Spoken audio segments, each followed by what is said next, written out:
បណ្ឌិតសភានគរបាលកម្ពុជាប្រកល់វិញ្ញាបនបត្រជូនសិស្សនគរបាលនិងមន្ត្រីពន្ធនាគារជ័យលាភីចំនួន12វគ្គ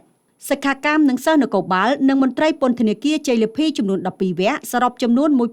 1242នាក់ក្នុងនោះមាននារីចំនួន192នាក់បានទទួលវិញ្ញាបនបត្រនៅព្រឹកថ្ងៃទី20ខែមីនាឆ្នាំ2026នៅបណ្ឌិតសភានគរបាលកម្ពុជា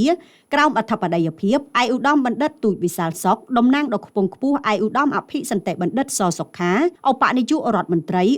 រីក្រសួងមហាផ្ទៃតាមប្រសាសន៍ឯកឧត្តមនាយឧត្តមសេនីយ៍សាស្ត្រាចារ្យឯកមនុស្សសែនប្រធានបណ្ឌិតសភានគរបាលកម្ពុជាបានបង្ហាញថាការបណ្ដុះបណ្ដាលទាំង12វគ្គទទួលបានផ្លែផ្កាល្អរួមទាំងសមិទ្ធផលនានាជាច្រើនជាពិសេសអំពីកំណែទម្រង់ដែលបណ្ឌិតសភានគរបាលបាននឹងកំពុងអនុវត្តយ៉ាងសកម្មលើការងារសំខាន់ដូចជាការដឹកនាំការបណ្ដុះបណ្ដាលការស្រាវជ្រាវមន្ទីរពិសោធន៍សារមន្ទីរនិងការងារ Digital ព្រមទាំងអនុវត្តផែនការយុទ្ធសាស្ត្រដំណាក់កាលទី3ផែនការស្រាវជ្រាវមន្ទីរពិសោធន៍និងផែនការអភិវឌ្ឍធនធានគ្រូស្របតាមតម្រូវការបច្ចុប្បន្ននិងទិសដៅអភិវឌ្ឍរយៈពេលវែង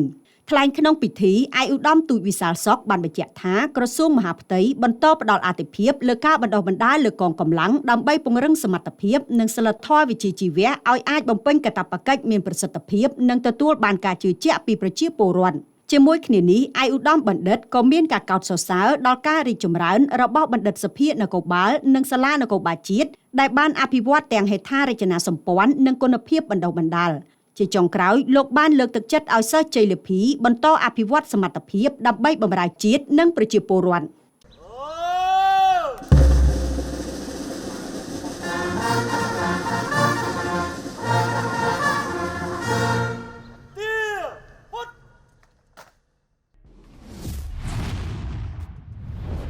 ត្រយង